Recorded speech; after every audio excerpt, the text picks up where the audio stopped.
63 நாயன்மார்களை வரிசைப்படுத்தி சொல்லி இருக்கிறாருங்க.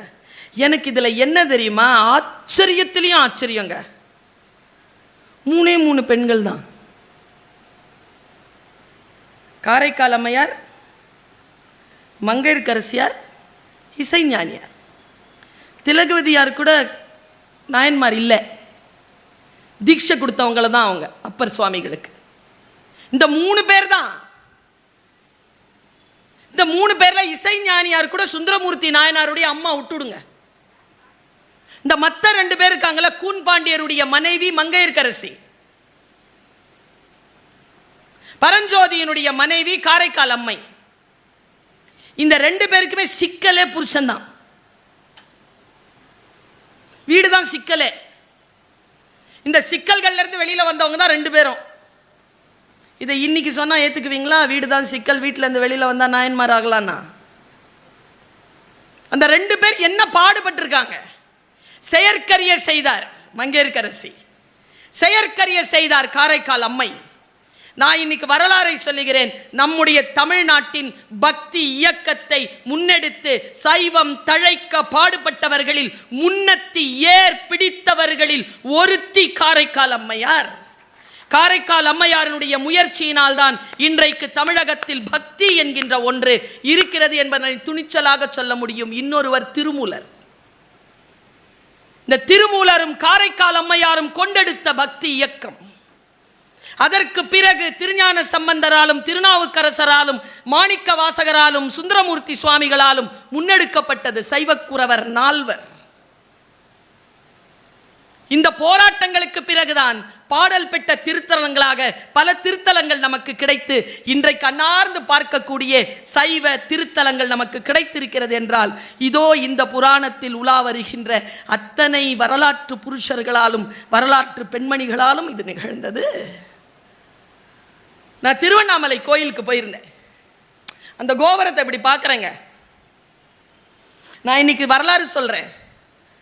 இந்த கோபுரம் இருக்குல்ல, அதில் சொல்லப்பட்டிருக்கக்கூடிய, புனையப்பட்டிருக்கக்கூடிய, அதில் செதுக்கப்பட்டிருக்கக்கூடிய வரலாறுகள் இருக்குல்ல,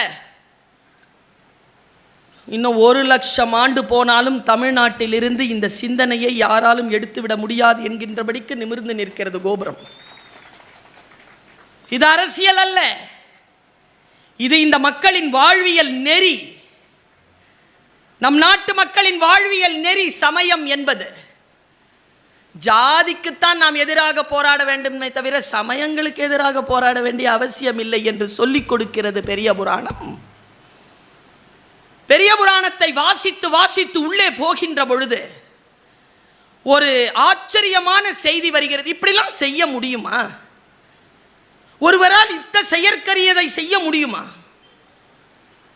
எங்க வீட்டில் நான் மேல் தளத்தில் குடித்தன இருக்கேன். ஃபர்ஸ்ட் ஃப்ளோரில் ஒரு அம்மா, யாரோ ஒருத்தங்க வந்து பூஜை பண்ணியிருக்காங்க அவங்க வீட்டில்.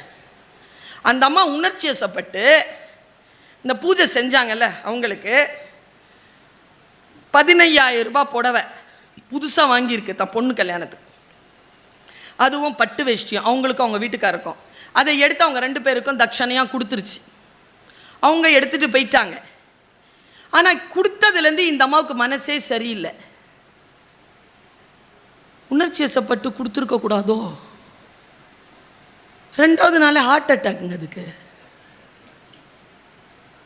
தான் கொடுத்துட்டோம் அப்படிங்கிறத யோசிச்சு யோசிச்சு ஹார்ட் அட்டாக் வந்துருச்சு அதுக்கு.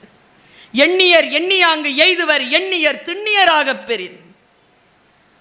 எது செய்தாலும் தன்னுடைய எண்ணத்தின் பலத்தினால் அது செய் என்று சொல்லக்கூடிய பாத்திரங்களை நமக்கு அறிமுகம் செய்கிறது பெரிய புராணம். உலகத்தில் எது ரொம்ப உயர்ந்தது அப்படின்னு சொன்னா வாக்கு காப்பாத்துறது ரொம்ப பெருசுங்க. அதனால்தான் இஸ்லாமியர்களுக்கு தாலியோ மெட்டியோ எதுவுமே கிடையாது. கல்யாணம் அப்படின்னு உடனே வாக்கு தான். இந்த வாக்கில் அப்படியே நிற்பாங்க. வாக்கு தான். பிரியணும்னாலும் வாக்கு தான். சொல்தான். சொல்லில் தான் இறைவன் நிற்கிறான். சொல்றாரு பட்டினத்தார் 3 பேரை சொல்றாரு. 3 பேரில் அவர் சொல்லுகின்ற நான் காதருந்த ஊசியும் கடை தெருவுக்கு வாராதுன்னு சொன்ன பட்டினத்தார், எல்லாவற்றையும் துறந்த பட்டினத்தார், நான் இங்கே நிறுத்துறேன். நம்மக்கிட்டையும் அந்த துறவு இருக்கு, ஆனால் முழுமையா இல்லை. சில பேர் துறவுன்னு சொன்னால் கூட என்னால் ஒத்துக்கிறது இல்லை. துறவுன்னா அந்த சாமியாரா போகிறது இல்லை. நான் விட்டுட்டேன், நான் இதை விட்டுட்டேன், நான் இதை செய்கிறதில்ல, அதை விட்டுட்டேன், அப்படி சொல்கிறோம்ல. நீங்கள் உண்மையாகவே ஒரு விஷயம் விட்டுட்டீங்கன்னா அதுக்கு ஒரு அளவுகோல் இன்றைக்கி பர்வீன் சுல்தானை கொடுத்துட்டு போகிறேன். உண்மையாகவே ஒரு விஷயம் விட்டுட்டேன் அப்படின்னு நீங்கள் சொன்னீங்கன்னா, யாதனின் யாதனின் நீங்கியான் நோதல் அதனின் அதனின் இல்லன். என்ன அர்த்தம் தெரியுமா? ரொம்ப சிம்பிளா இப்படி சொன்னால் புரியாது. நான் சொன்னேன்ல, இப்படி சொன்னாலும் எனக்கு புரியுங்கிறது. அது 30 ஆண்டு கால என்னுடைய பயிற்சி. ஆனால் இதுக்கு விளக்கம் சொன்னால் இனிப்பாயிருவீங்க. இப்போ என்ன விளக்கம் தெரியுமா? நீ எந்த பொருளை விடுகிறாயோ அந்த பொருளை விட்டதனால் வந்த துன்பம் உன்னை தொடவில்லை என்றால் நீ உண்மையில் அதை விட்டுவிட்டாய் என்று பொருள். எதை துறக்க வேண்டும் என்றால் நீ எதை துறந்தாயோ அதனால் வரக்கூடிய துன்பம் உன்னை அணுகக்கூடாது. ஆனால் இந்த அம்மா இருக்குல்ல, அது கொடுத்துருச்சு, தானம் திறந்துருச்சு ஒரு பொருளை, ஆனால் துன்பம் வந்துருச்சே, ஹார்ட் அட்டாக் வந்துருச்சே, அப்போ அது திறக்கலை. லெட் இட் கோ என்ற சொல் இருக்குல்ல, இதுவும் கடந்து போகும்ங்கிற சொல் இருக்குல்ல, அதுதான் துறவு. நான் ரொம்ப நெகிழ்ந்து இதை சொல்லுகிறேன். பட்டினத்தார் எல்லாவற்றையும் விட்டார், எல்லாத்தையும் விட்டுட்டார். பெரும் பணக்காரர், பெரும் செல்வந்தர், எல்லாத்தையும் விட்டு அவரால் கூட ஒரு விஷயத்தை விட முடியல. ஒரு விஷயத்த இல்லை, என்னால் சில விஷயங்களை விட முடியலன்னு பட்டியல் போடுறார். வாளால் மகவறிந்து ஊட்ட வல்லேன் அல்லேன், மாது சொன்ன சூழால் இளமை துறக்க வல்லேன் அல்லேன், நாளாரில் கண்ணிடந்து அப்ப வல்லேன் அல்லேன். இந்த 3 விஷயம் சொல்றார். வந்து ஒருத்தன் குழந்தை கேட்கிறாருங்க, தர முடியுமா? சீராளன் விளையாடிட்டு இருக்குது புள்ள. இவர் யார் வந்தாலும் சிவனடியார்னு சொல்லிட்டாருன்னா சோறு போடுவார், சாப்பாடு போட்டுருவார். அவர் எது கேட்டாலும் கொடுப்பார். சிறு தொண்டர், அந்த சிறு தொண்டர் சிவனடியார் சிவனாகவே வருகிறார். சிவனே வரார் சிவனடியாரா. என்ன சாப்பிடுறீங்க? உள்ளக்கறி. திருவெங்காட்டு நங்கை மனைவி நேரா உள்ள போய் உள்ளக்கறி கேட்குறாங்க. எனக்கு எங்க தெரியுமா நடுங்குது, இப்போ பேசும்போதே நடுங்குது எனக்கு. ஏன்னா புள்ளக்கறி சமைச்சு கொடுத்தார்ல அவர் நாயன்மார், பரிமாறினவர். வெட்டி சமைச்சால திருவெங்காட்டு நங்கை, அவன் நாயன்மார் இல்லை. நல்லா தெரிஞ்சுக்கோங்க பெண்கள், நம்மெல்லாம் யாருன்னு சொல்கிறா தெரியுமா? சேக்கிழார் நம்ம யாருன்னா மண்ணின் வேரணையர் மகளிர். ஒரு மரம் இருக்குன்னா அடிமரம் தெரியும், கிளை தெரியும், இலை தெரியும், காய் தெரியும், கனி தெரியும், எல்லாம் தெரியும். வேர் தெரியுமா? தெரியாதுல்ல. பெண்கள் எல்லாம் வீட்டில் வேர் மாதிரி வெளியில் தெரியாது, ஆனால் அதை தாங்கி நிறுத்துறதே வேறு தான் சொல்கிறார். செயற்கரிய செய்தல் அது. இவர்களால் முடியாது, பெண்களால் முடியும். இவங்க தானே மாலை போடுறாங்க. மலை ஏறுறது யார்? இவங்க தானே மாலை போடுறாங்க, விரதம் இருக்கிறாங்க. இவங்க விரதம் இருந்தால் வீட்டில் யார் விரதம் இருக்கிறது? வீட்டில் யார் சாமி கும்பிடுறது? வீட்டை யார் சுத்தமாக வச்சிருக்கிறது? சாமி வருவார், இன்னைக்கு 48 நாள் நோ நான் வெஜிடேரியன் சொல்றது யாரு? பாருங்க, புள்ளக்கறி வேணும்னு சொல்றாருங்க. குழந்தை வெளியில விளையாடிட்டு இருக்கு, நீங்க அதை படிச்சீங்கன்னு வச்சுக்கோங்க, கொலை நடுங்கிறோங்க. அது அந்த அம்மா கொண்டு வந்து அந்த பிள்ளைய அப்படி நிறுத்துது. ஏன்னாங்க 5-6 வயசுங்க, சின்ன பிள்ளை, பேரழகன். இப்படி இந்த தாவா கிட்ட இப்படி தூக்கி இப்படி நிறுத்தி இப்படி முகத்தை பார்க்குது. முத்தம் கொடுக்கணும்னு தோணுதுங்க அதுக்கு, அந்த அம்மாவுக்கு. கடைசியாக போகிறானே முத்தம் கொடுக்கணும்னு தோணுது. பிரசாதம் எச்சில் படக்கூடாதுன்னு முத்தம் கொடுக்கலையா? இப்படி சொல்லுதுங்க இலக்கியம். எனக்கு நான் உணர்ச்சி வசப்பட்டுட்டேன் அந்த டைமில். சரின்னு அந்த அம்மா சமைச்சிருச்சிங்க. அந்த பையன்கிட்ட கேட்குறாங்க, அந்த பையன் சரின்ட்டான். எனக்கு எங்கே தெரியுமா, நான் புகழறேன் ஒரு ஆசிரியரா, ஒரு தாயா, ஒரு பெண்ணா. நாம் ஜெயிக்கிறோங்கிறது இல்லைங்க முக்கியம். நாம் ஜெயிக்கிறதுக்கு சில பேர் அனுமதி கொடுக்குறாங்க பாருங்க, அவங்கள நம்ம மறந்துடுறோம். அந்த குழந்தை சரின்னு சொல்லிச்சிங்க. வெட்டுப்பட்டது அந்த குழந்தை தான். அந்த குழந்தை சரின்னு சொல்லுது. சரிம்மா அப்படிங்குது. வெட்டிட்டாங்க. ஐயோயோ, அது சொல்லும் பொழுது சொல்லணும், பார்க்கணும். வெட்டுறது இவர் தான், யார், சிறு தொண்டர் தான் வெட்டுறாரு. காலை பிடிச்சது அம்மாவா. படிச்சு பாருங்க, படிக்காதீங்கன்னு சொல்ல மாட்டேன். இது எல்லாம் என்ன தெரியுமா, இது நடந்ததா நடக்கல, அதில் பக்தி என்று ஒன்று வந்துவிட்டால், இலக்கு என்று ஒன்று வந்துவிட்டால், எதையெல்லாம் அறுக்கணும், எதையெல்லாம் விட்டு கொடுக்கணும், விட்டு கொடுத்து விடவே முடியாதபடிக்காக இருப்பவை எல்லாவற்றையும் விட்டு கொடுப்பது தான் பெரிதினும் பெரிது. விட்டு கொடுக்க முடியாதுங்க. இதில் டாப் ரேஞ்சுக்கு எங்கே போகிறாங்க பாருங்க. எனக்கு தெரிஞ்சு அந்த ஒரு த்ரில்லர் மூவி பார்க்குற மாதிரியே இருக்கும் அந்த புராணத்தை படித்தா. லேயராக போகுதுங்க. சமைச்சிட்டாங்கங்க. ஆனால் அம்மாவால் தலை சமைக்க முடியல. அம்மா இல்லை, வந்தவன் சிவன்ல பரிமாறி எல்லாம் இலையில பார்க்குறாரு, எல்லாம் இருக்கு. தலைக்கறி இல்லை, தலைக்கறி கொண்டு வா. அதாவது கடைசி வினாடி வரைக்கும் விடணுங்க, அப்போதாங்க இறையருள் கிடைக்கும். பிடிச்சிக்கிட்டே இருந்தா திரௌபதி கிடைச்சதா, கிருஷ்ணான்னு விட்டால வந்துருச்சு. அலைஞ்சிட்டே இருந்தாங்களே ஹாஜரா, இங்கைக்கும் அங்கைக்கும் சவா மருவான்னு அலைஞ்சிட்டே இருந்தாங்களே. 7 முறை அலைஞ்சாங்களே. கடைசியா உயிர் போற நேரத்தில் யா அல்லாஹ் அப்படின்ன உடனே அந்த இஸ்மாயில் காலை அப்படி தட்டினாரு, ஜம்சம் வந்துச்சு. கடைசி நெருப்புல இறங்கி கால் வச்சதுக்கு அப்புறமா தானே நெருப்பு அணைஞ்சுது. இறைவா என்னை ஏன் கைவிட்டீர்னு கடைசி வினாடியில் அப்படி போன அப்புறமா தானே உயிர் தெழுந்தார். நான் சொல்றேன், பெரிதினும் பெரிது கேள் என்கின்ற இந்த தலைப்பில் பெரிய புராணத்தை பற்றி நாம் பேசுகின்ற பொழுது ஒரு வினாடி கூட சந்தேகம் இல்லாமல் 100% விடுறீங்களா, அங்கே ஆரம்பிக்கிறது நம்முடைய வாழ்க்கையினுடைய உன்னதம்.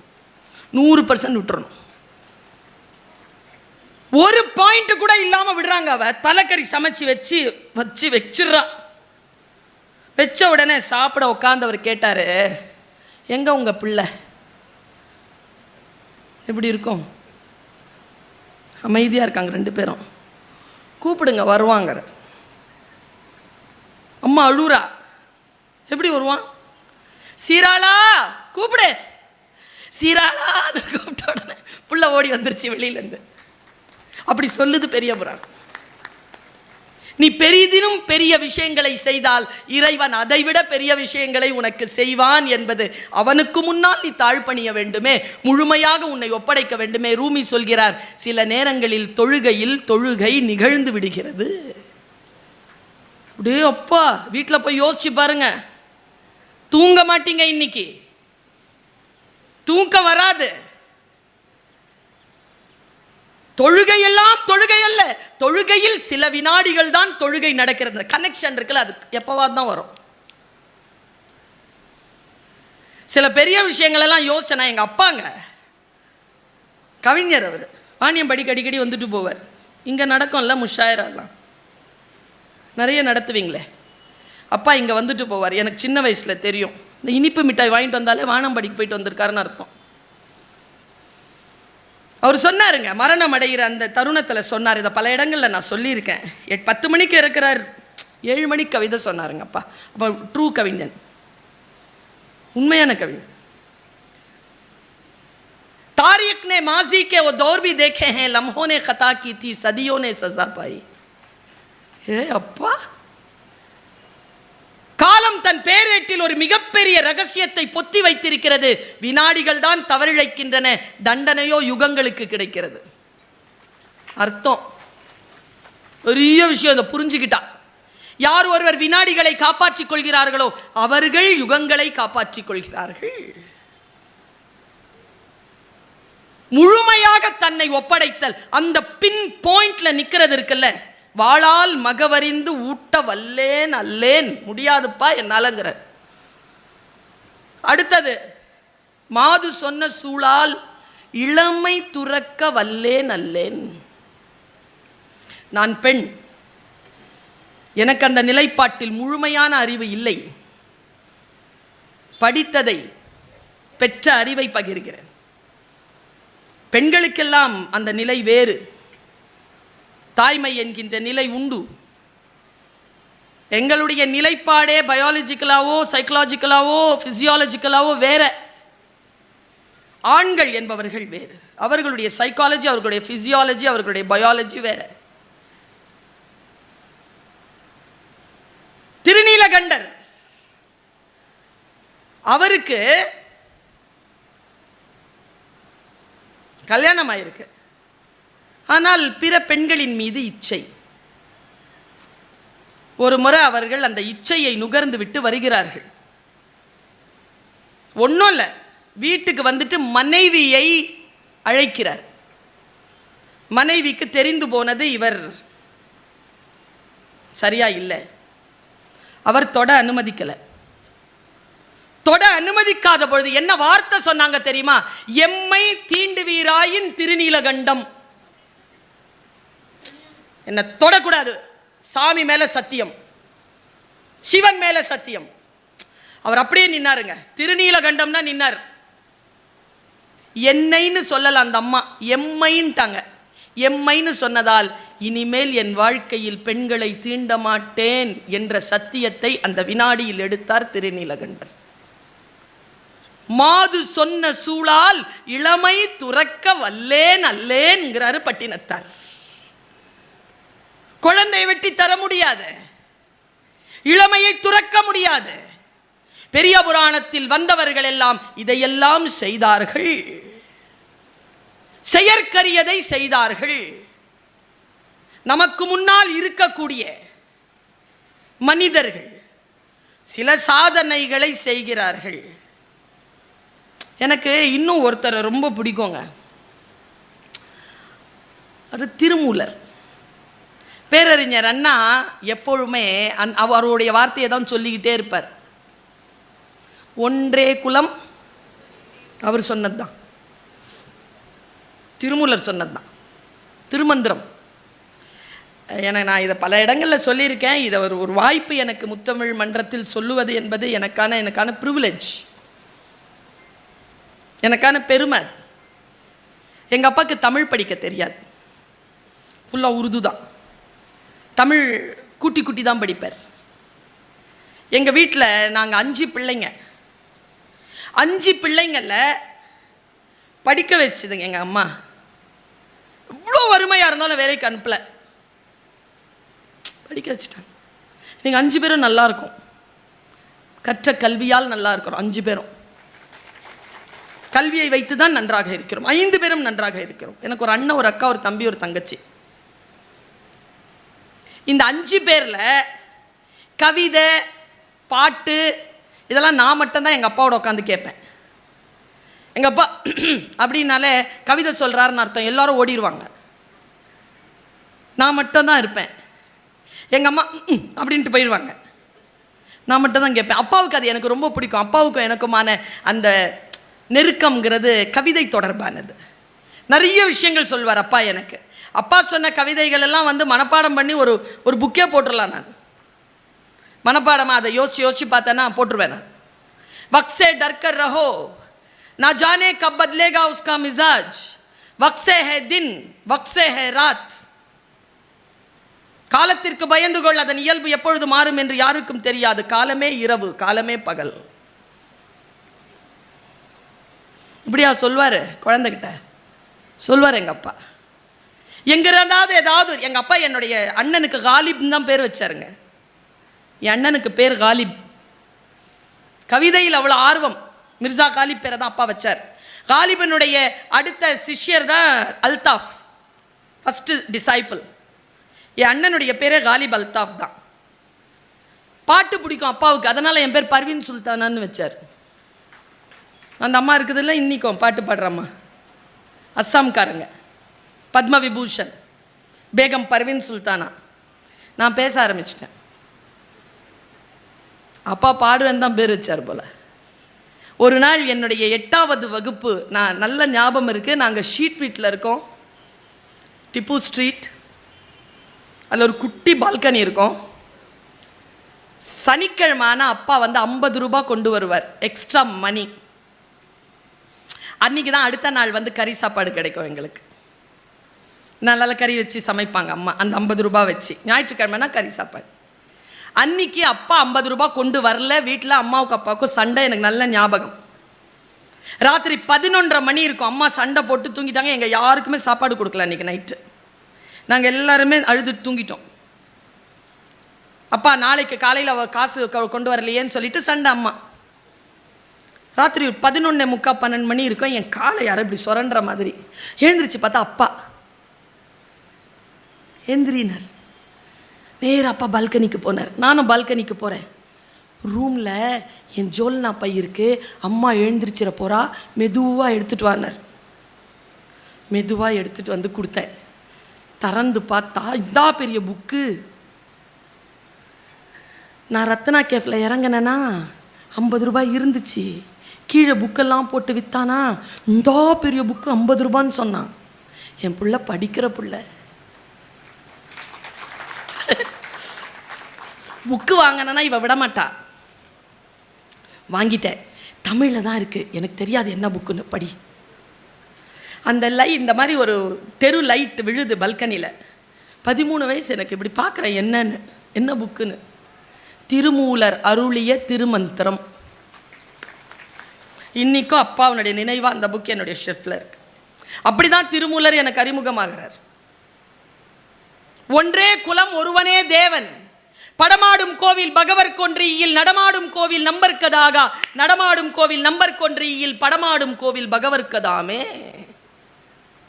எவ்வளோ சிந்தனை, எவ்வளோ பெரிய சிந்தனை. சாமிக்கு கொடுக்காத, கோயிலுக்கு கொடுக்காத.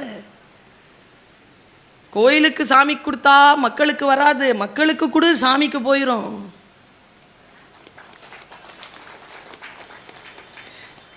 இதை ரொம்ப அழகாக சொல்வார் கிருபானந்த வாரியார். அப்போல்லாம் போஸ்ட் பாக்ஸ், போஸ்ட் லெட்டர்லாம் போடுற பழக்கம் இருந்த காலம். லெட்டரை போஸ்ட் பாக்ஸில் போட்டால் போஸ்ட் ஆஃபீஸ்க்கு போயிடும். நேராக போய் போஸ்ட் ஆஃபீஸில் கொடுத்தா நம்ம போஸ்ட் பாக்ஸுக்கு வராது அப்படிம்பார். நீ போஸ்ட் பாக்ஸில் போடு, இது மனுஷனுக்கு கொடுக்கறதா. படமாடும் கோயில் வந்து போஸ்ட் ஆஃபீஸா. படமாடும் கோவில் பகவருக்கு ஒன்று ஈயில். நம்ம தெருவில் இருக்கிற போஸ்ட் பாக்ஸ்க்கு நம்ம லெட்டர் போவாது. படமாடும் கோவில் பகவர் கொன்றியில், நடமாடும் கோவில் நம்பர் கதாக, நடமாடும் கோவில் நம்பர் கொன்றியில், படமாடும் கோவில் பகவர் கதாமே. அங்கிருந்து அங்கே போயிடும். இப்படிப்பட்ட சொற்களுக்கு உரியவர் திருமூலர். திருமூலர் சொல்கிறாருங்க, அவரை போல் என்னை கேட்டால் எப்படி நாம் திருக்குறளை கொண்டாடுகிறோமோ அப்படி இந்த சமூகம் திருமந்திரத்தை கொண்டாட வேண்டும். இன்ன பிற இலக்கியங்களின் பின்னால் நாம் போறோம், திருமந்திரத்திற்கு பின்னால் நாம் போறதே இல்லை. அவர் சொல்றார், எது உன்னதமானது? பசிக்குதா? பசுவிற்கு ஒரு வாயுரை. கடவுளுக்கா ஒரு பச்சிலை. கடவுளுக்கு ஒரு பச்சிலை கொடு, பசுவிற்கு ஒரு வாயுரை. உண்ணும் போது ஒரு கைப்பிடி அடுத்தவங்களுக்கு கொடு, புண்ணியம் இதெல்லாம். சரி, உங்ககிட்ட பசு கொடுக்கறதுக்கு வைக்கலாம் இல்லை, அடுத்தவங்களுக்கு கொடுக்கறது சோரம் இல்லை, கடவுள்கிட்ட போய் போடுறதுக்கு உனக்கு பச்சிலை எடுக்கிறதுக்கு நேரமும் இல்லை, மனசும் இல்லைனா ஒன்று செய்கிறியா? மற்றவருக்கு இன்னுரை தானே, சிரிச்சு பேசு, நல்லா பேசு, அது புண்ணியங்கிறார். நான் யோசிச்சு பார்க்கிறேன், யார் இந்த திருமூலர்? என்ன செய்தார்? இப்போ நேற்று ஒரு 3 நாளைக்கு முன்னால் கர்நாடகாவில் பாம்பு அடிச்சுது இல்லை? இப்போ செய்தி என்னன்னா, ஒரு ஆள் வந்து முகமூடி போட்டுக்கிட்டு கண்டுபிடிச்சிருக்காங்க. அது யார்கிட்ட தெரியுமா கொடுக்க போகிறாங்க? உள்ளே இருக்கிற முகத்தை அந்த மூக்கு துவாரத்தில் இருக்கக்கூடிய அந்த மில்லிமீட்டருக்கான அளவை கூட வரைஞ்சி கொடுக்கறதுக்கு ஏஏஐ கிட்ட கொடுத்துருக்காங்க அந்த மூஞ்சியை. அது இப்போ திரை கிழிச்சு நம்ம காட்ட போகுது உள்ளே யார் இருக்கான்னு. தோல் உரித்து உள்ளே இருக்கின்ற முகத்தை கொண்டு வருகின்ற விஞ்ஞானம் இன்னைக்கு இருக்கே தவிர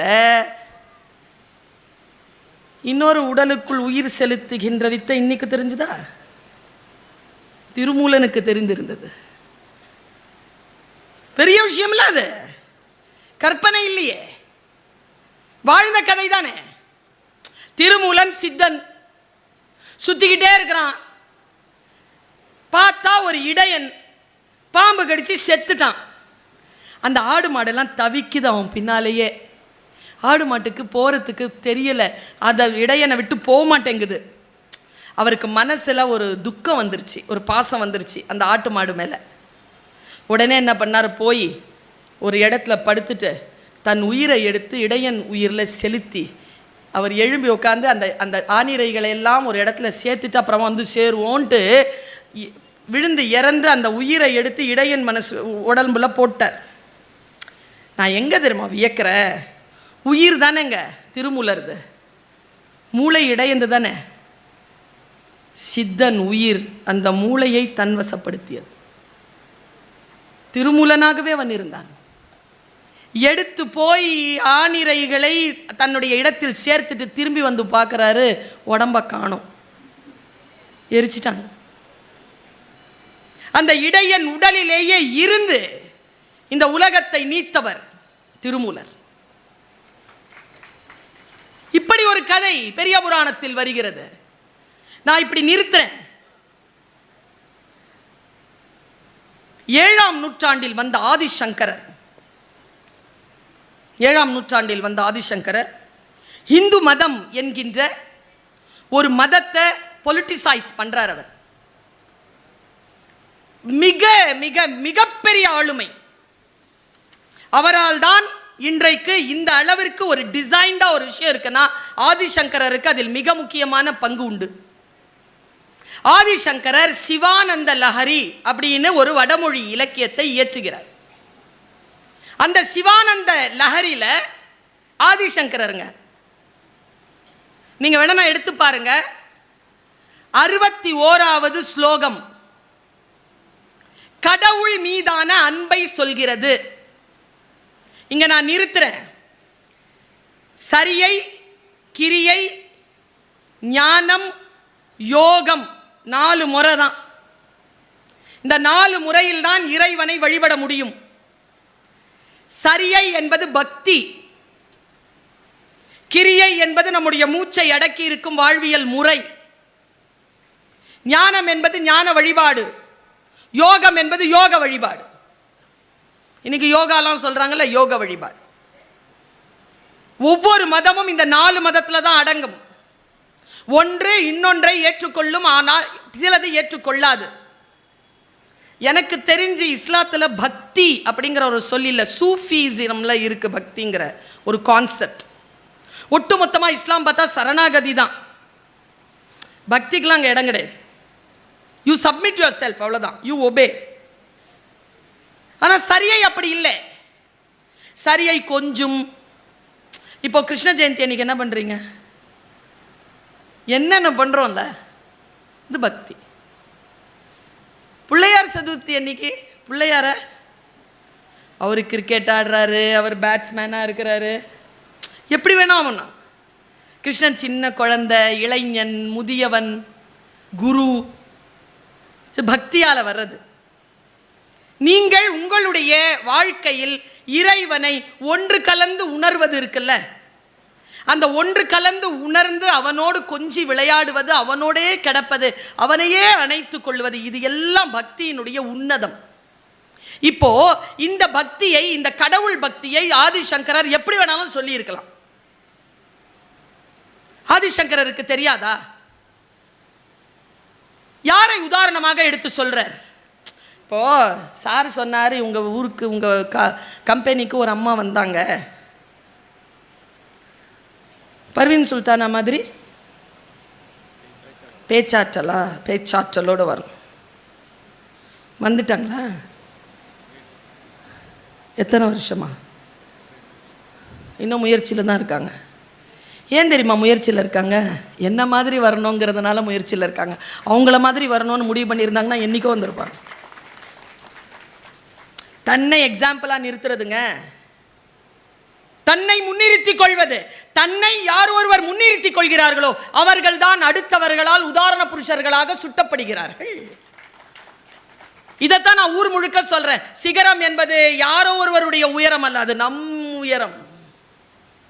எவன் ஒருவன் தன் உயரத்தை தொட்டானோ அவன் தான் சிகரம் தொட்ட மனிதனை தவிர அடுத்தவன் தொட்ட சிகரத்தை தொட்டவன் சிகரம் தொட்டவன் கிடையாது. நான் ஒரு மனிதரை சொல்லுகிறேன், இவரை போல் கடவுள் மீது அன்பு கொண்டு ஒரு விஷயத்தை செய்யவே முடியாதுங்க. என்ன கேட்டா இளமை துறக்கலாம், பிள்ளைய கூட வெட்டலாம். என் பிள்ளைய வெட்டினவங்க தானே, வரலாறு இருக்கே நமக்கு. இப்ராஹிம் அலைஹிஸ்ஸலாம் கொண்டு போய் விட்டார்ல, பக்ரீத் இன்னைக்கும் வெட்டுறோமே. ஆபிரகாம் இசாக் ஐசக்கை கொண்டு போனாருன்னு அவங்க சொல்றாங்க, இல்லை இஸ்மவேலை கொண்டு போனாங்கன்னு இவங்க சொல்றாங்க.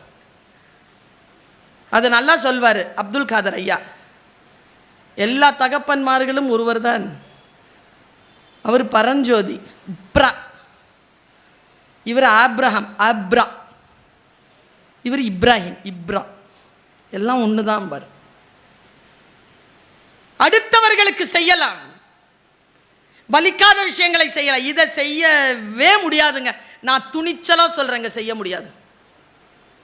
பாருங்க, மூன்றாவது ஆளாக வருவது ஆதிசங்கரர் சொல்லுவதை இதைத்தான் பட்டினத்தார் கடைசியா எடுத்து வைக்கிறார். நாளாரில் கண்ணிடந்து அப்ப வல்லேன் அல்லேன். கொடுக்க முடியாது. லோக்கல் அனிஸ்தீஷியாவும் இல்லை, ஜெனரல் அனிஸ்தீஷியாவும் இல்லை. சரியா டாக்டர்? அனிஸ்தீசியாவே இல்லாமல், மயக்க மருந்தே இல்லாமல், டைரக்டாக எந்த ஆயுதமும் இல்லாமல் கையில் வச்சு இருக்கிற சூரி கத்தி எடுத்து கண்ணை நோண்டி சாமிக்கு வச்சான் ஒரு ஆள். சாமிக்கு முடி கொடுத்து தரலாங்க, ஏன்னா அது வளர்ந்துடும். நான் கல்கட்டாவுக்கு போயிருந்தேங்க, காளி கோயில் கான்செப்டை பார்க்க போயிருந்தேன். What is the concept of காளி?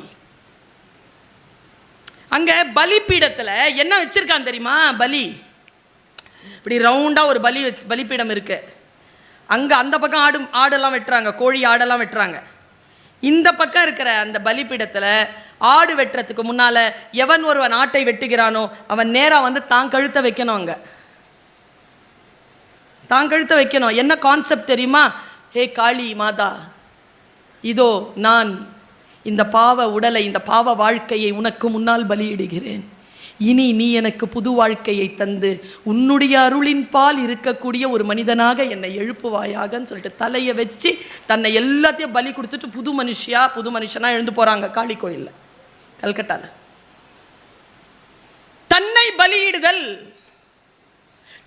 தனக்கு விஷயங்களை கொடுக்கிறது, அதுவும் எப்படி? பேரன்பினால் கொடுப்பது. நான் 2-3 விஷயத்தை மட்டும் சொல்லி இடம் சாருகிறேன், 1 மணி நேரம் ஆயிட்டு இருக்கு. சிவானந்த லஹரியில 61வது ஸ்லோகம் கடவுள் பற்று, சரியா? இதை பற்றி சொல்கிறது.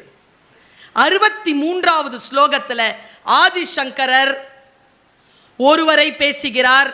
அவர்தான் பட்டினத்தாரால் பேசப்பட்டவர், அவர்தான் மாணிக்க வாசகரால் பேசப்பட்டவர், அவர்தான் ஆதிசங்கராலும் பேசப்படுகிறார். அவர் சொல்கிறார், வழி நடை நடந்த மிதி அடி பசுபதியின் அங்கத்திற்கு குறிகாட்டி ஆகிறது.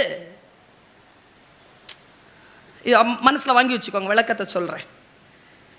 வாயிலிருந்து உமிழ்ந்த நீர் புறங்கள் எரித்தவனுக்கு நீராடல் ஆகிறது. ஸ்லோகம். சிறிது உண்டு சுவை கண்ட நமுது தேவனுக்கும் படையல் ஆகிறது. பக்தி என்னதான் செய்ய மாட்டாது, அன்பு என்போர் வேடுவ நன்றி வேறு எவர் என்று கேட்கிறார் ஆதிசங்கர். 3 விஷயத்தை சொல்றார். அன்புனாலே அவன் இந்த வேடுவன் தான், வேற யாரும் அன்புங்கிற சொல்லுக்கு ஈக்குவலா உலகத்திலே யாருமே கிடையாது. எந்த தாயும் கிடையாது, எந்த தந்தையும் கிடையாது, எந்த மகனும் கிடையாது, எந்த மகளும் கிடையாது, எந்த நண்பனும் தோழனும் காதலனும் காதலியும் கிடையாது. அன்பு என்றால் ஈக்குவல் டு வேடுவன். அந்த வேடுவனின் பெயர் திண்ணப்பன். அவன் கண்ணை அப்பியதனால் கண்ணப்பன்.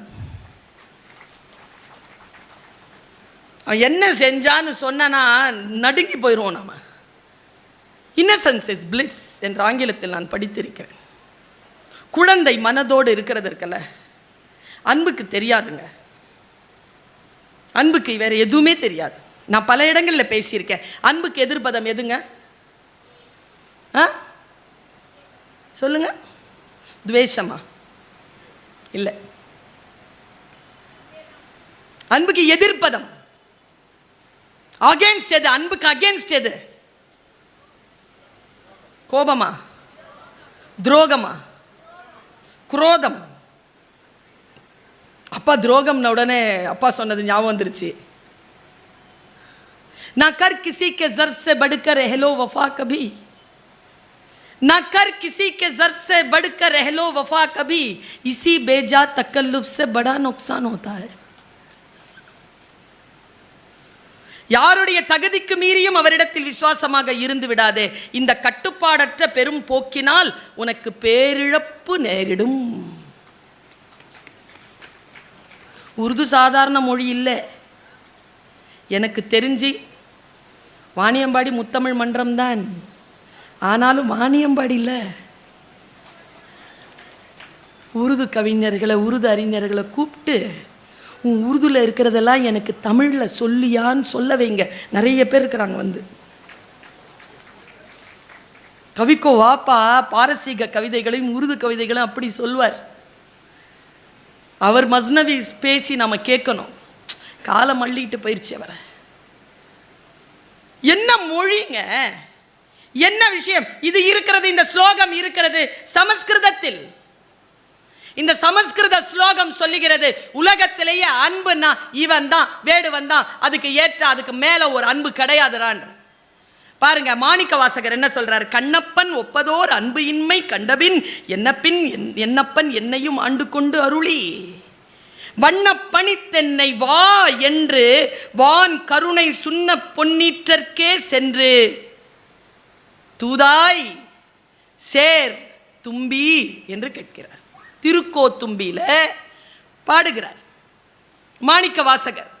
கலை மலிந்த சீர் நம்பி கண்ணப்பர் என்கிறார் சுந்தரமூர்த்தி நாயனார். எல்லோரும் இந்த கண்ணப்பனை கொண்டாடுவதற்கு என்ன காரணம்? நான் ரொம்ப குறிப்பா ஒரு 5 நிமிஷத்துல இந்த வரலாறை சொல்லிட்டு நான் இடம் சார்கிறேன்.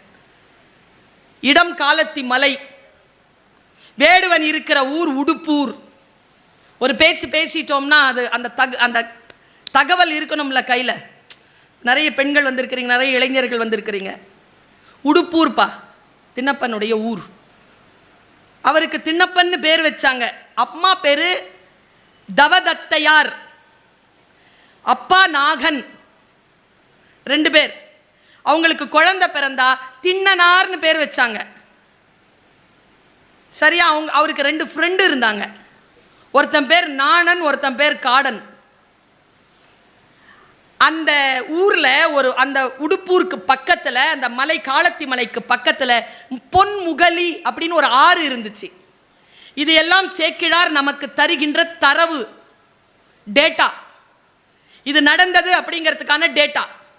பொன்முகலி ஆறு, உடுப்பூர் ஊர், திருக்காலத்தி மலை.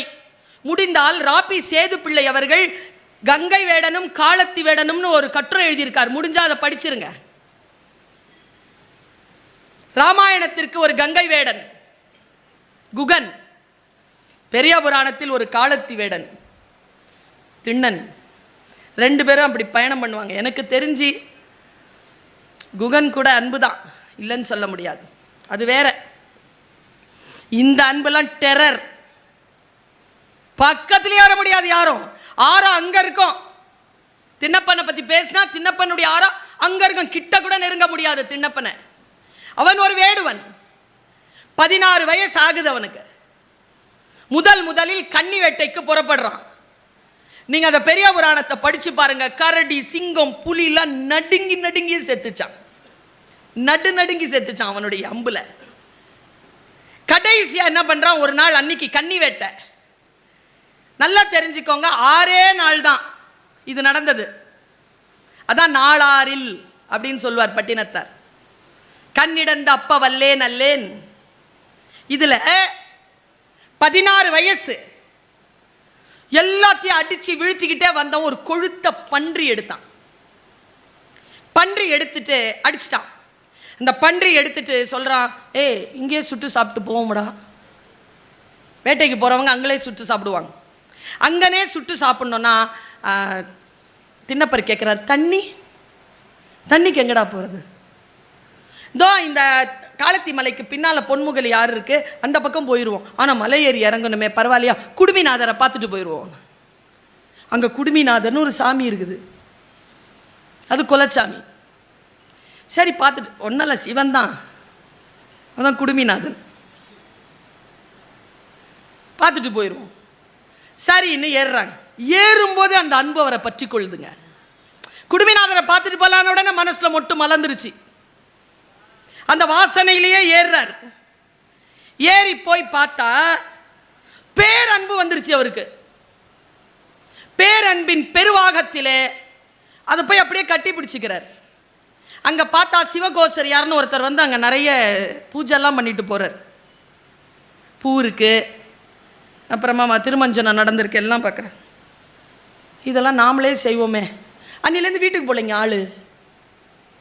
ராத்திரிலாம் காத்திருக்கிறது, காலையில் வேட்டைக்கு போகிறது. இவர் வேட்டைக்கு போகும்போது இவர் வந்துடுவார், சிவகோசரியார் வந்துடுவார். இவர் வந்து சேருவார்ல, என்ன வேட்டைக்கு கொண்டு வந்தாரோ அந்த வேட்டைக்கான அந்த பன்றி இறைச்சியை சுட்டு, சொல்றதுக்கு பதறுது எனக்கு. முகல் யாரா அங்க இருக்குது, வேடுவன், அவருக்கு ஒன்றும் தெரியாது. சாமிக்கு அபிஷேகம் பண்ணணும். முகலியார்லேருந்து வாயில் எடுத்து பாருங்க தண்ணி, நிறைய பூக்கள் அது இதுன்னு இருக்கும்ல, அதெல்லாம் எடுத்து தலையை சுருக்கி பாரு. பன்றி இறைச்சியை சுட்டு தேன் போட்டு அதை பதமாக்கி வாயில் போட்டு பார்ப்பாராம். டேஸ்டாக இருந்தால் மட்டும்தான் எடுத்து வைப்பார், டேஸ்டாக இல்லாததை போட்டுருவார். நல்லா தெரிஞ்சுக்கோங்க, எல்லாருக்கும் ருசி எங்கே இருக்குன்னு நினைக்கிறீங்க? நாக்கலையா? இங்கே இருக்கு. நாக்கில் ருசி பார்த்து துப்பிருங்க பாப்போம். நாக்கில் ருசி வந்த பிறகும் எடுத்து கொடுப்பவள் தாய் மட்டும்தான், வேற யாராலையும் கொடுத்துட முடியாது. அதை ஜெயிக்கிறான். தொன்னையில் எடுத்துட்டார், இலையில் அதை எடுத்துட்டார். தலையில் பூ, வாயில் தண்ணி. நேராக வந்து சிவகோசரியார் பண்ண எல்லாத்தையும் காலால் எட்டி ஒழிச்சிட்டு, என்னடா இது நான்சென்ஸ், யார் இதெல்லாம் பண்ணது? முதல்ல தலையில் இருக்கிற வாயில் இருக்கிற தண்ணியை முதல்ல அபிஷேகம், உமிழ்தல். அப்புறம் தலையில் இருக்கிற பூவை போட்டுட்டு இந்த கறி எடுத்து கொடுக்குறது, இதுதான் வேலையே. இவர் வேட்டைக்கு போகும்போது சிவகோசரியார் வந்து அழுவுறார். யாரா இது அபசாரம் பண்ணி வைக்கிறது? நான் பாட்டுக்கு சைவ கடவுளை அவரை பார்த்துட்டு இருக்கும்போது யாரோ அசைவம் சாப்பிட்ற வந்துட்டானே. பிடிக்கல சிவகோசரியாருக்கு. சிவகோசரியார் கம்ப்ளைண்ட் பண்றார். நான் இன்னைக்கு இந்த உண்மையை சொல்றேன், நான் இறைவன் கிட்ட கம்ப்ளைண்ட் பண்றதில்லை, பண்ணக்கூடாது. கேட்டுருச்சுன்னு வச்சுக்கோங்க, அப்புறமா நாம் அவங்களுக்காக துவா செய்யணும். மறுபடியும் ஐயோ நான் இப்படி செய்ய சொல்லி நீ ஏன் இப்படி செஞ்சுட்டேன்னு அவங்ககிட்ட விட்டுருணும், நீ பார்த்துக்கன்னு. நாம் செய்யவே கூடாது. சிவகோசரியார் கம்ப்ளைண்ட் பண்றார். என்ன கம்ப்ளைண்ட்? என்ன யாரோ வந்து அபச்சாரம் பண்றா, என்ன பண்றது, எனக்கு இதுல உடன்பாடு இல்லை, நீங்க பார்த்துக்கோங்க, இது சரியா இல்லை அப்படின்னு உடனே சிவன் சொன்னானாம். சேக்கிழார் இப்படி எழுதுகிறார், அவனுடைய வடிவெல்லாம் நம்மிடத்தில் கொண்ட அன்பு, அவனுடைய அறிவெல்லாம் நம்மை அறிவும் அறிவு, அவனுடைய செயலெல்லாம் நமக்கு இனியன, இதை உமக்கே நாளை காட்டுவோம். அவன் வடிவு அன்பு அது நான் தான், அவன் அறிவெல்லாம் எந்து தான், அவன் செயலெல்லாம் நான் தான், என்னோட அவன் கலந்திருக்காங்கிறது உனக்கு நான் நாளை காட்டுறேன் வா.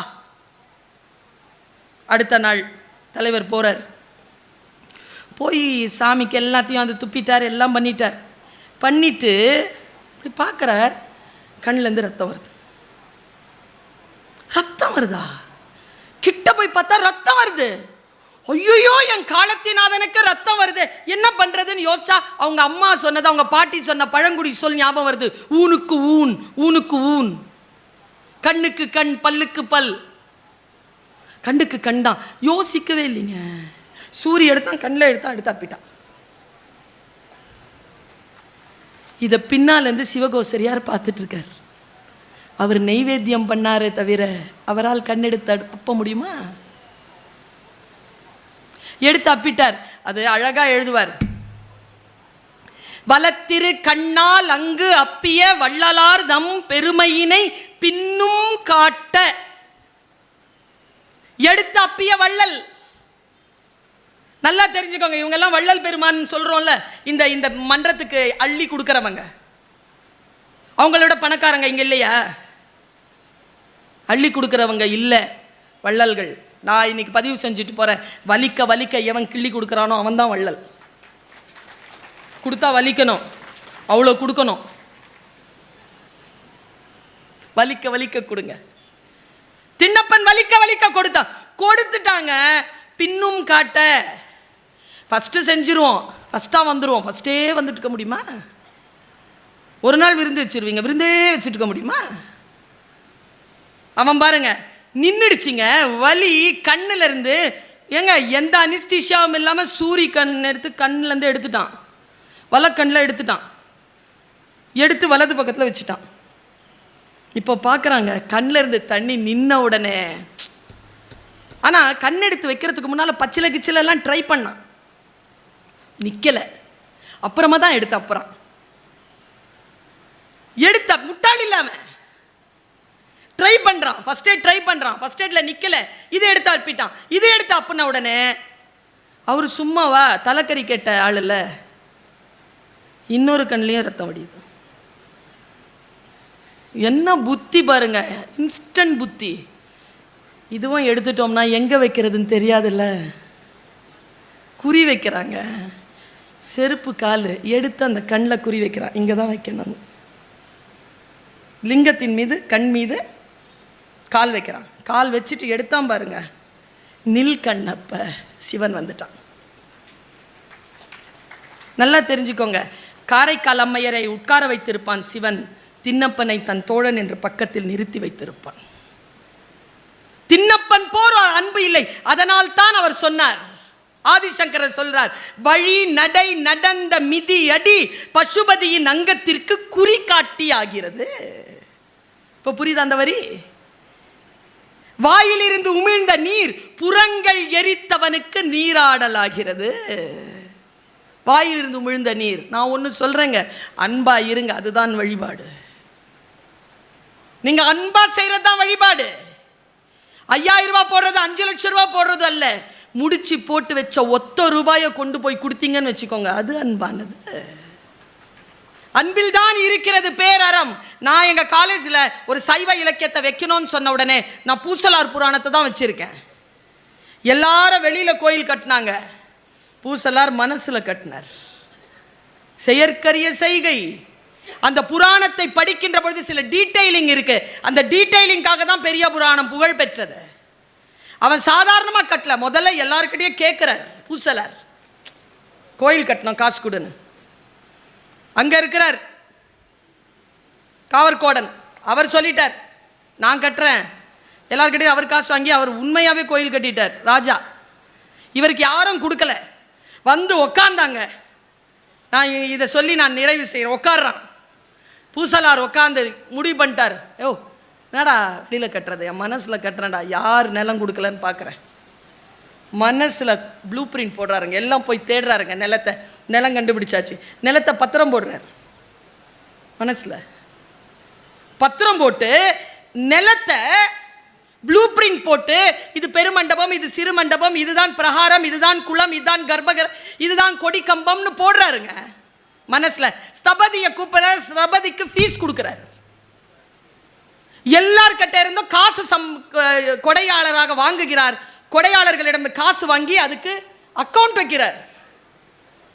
எங்கள் மனசில் கட்டி முடிக்க ராஜாவும் கட்டி முடிச்சிட்டார். பெரிய புராணம் இப்படி முடிக்கிறது பூசலார் கதையை. கும்பாபிஷேகம் 2 பேரும் ஒரே நாளில் பூஜை போட்டாங்க, ஒரே நாளில் கும்பாபிஷேகம் அறிவிச்சிட்டாங்க. சிவன் நேராக காவல்கோடன் கனவுல வந்துட்டார். Mister Rajan, I am not going to come tomorrow. நான் வரப்போகிறதில்ல. Why? I am having an appointment with Poosalar. பூசலாருடைய கும்பாபிஷேகத்துக்கு போக போகிறேன், உன் கும்பாபிஷேகத்துக்கு வர முடியாதுன்ட்டார். அவன் எங்கே கோயில் கட்டியிருக்கான்? அவன் மனசில் கட்டியிருக்கான், அங்கே தான் போகிறேன். சிவனே கற்கோயிலுக்கு வராமல் மனக்கோயிலுக்குத்தான் கும்பாபிஷேகத்திற்கு போனதாக பெரிய புராணம் சொல்கிறது. இவர்கள் எல்லோரும் சேர்ந்து பரிவாரங்களுடன் போய் எங்கே கோவில் எங்கே கோயில் என்றவுடன் தனக்குள் கோவிலை தாங்கிக் கொண்டு பூசலார் அப்படியே கோயிலாக உட்கார்ந்திருந்தார். அவருக்கு முன்னால் சாஷ்டாங்கமாக பரிவாரங்களுடன் வணங்கி அவருக்குள்ளே இருக்கின்ற கோவிலுக்கு ராஜனும் சேர்ந்து கும்பாபிஷேகம் எடுத்தான் என்று அந்த புராணம் முடிகிறது. என்றால் இது எல்லாம் நம்முடைய மனதை கழுவுகின்ற, மனதை மேன்மைப்படுத்துகின்ற, அன்பென்ற நோக்கிலே கடவுளோடு ஒன்று கலக்கின்ற எல்லாமே ஒரு புறம் இருக்க. பாருங்கங்க, சாப்பாடு கொடுத்துடலாம் சாமிக்கு, தண்ணி கொடுத்துடலாம் சாமிக்கு.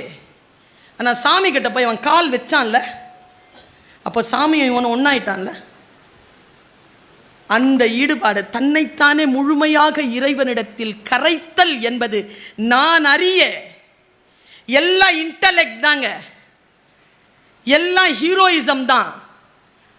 தொண்டருக்கு என்று தொண்டர்தான் இறைவனை விட பெரியவர் என்று சொல்லக்கூடிய இறைவன் வந்து தொண்டருக்குள் இருந்து இயக்குகின்ற, நமக்குள் எல்லாம் சிவன் இருக்கிறான், இறைவன் இருக்கிறான் என்பதனை நமக்கு உணர்த்துகின்ற இந்த புராணமே பெரிய புராணம். இந்த புராணத்தை பேசுகின்ற வாய்ப்பை அளித்த வாணியம்பாடி தமிழ் முத்தமிழ் மன்றத்திற்கு என்னுடைய மன மொழி மெய்களால் என்னுடைய நன்றியை தெரிவித்துக் கொண்டு, சுவைஞர்களுக்கும் என்னுடைய நன்றியையும் வணக்கத்தையும் பாராட்டையும் தெரிவித்துக் கொண்டு இடம் சார்கிறேன். நன்றி, வணக்கம்.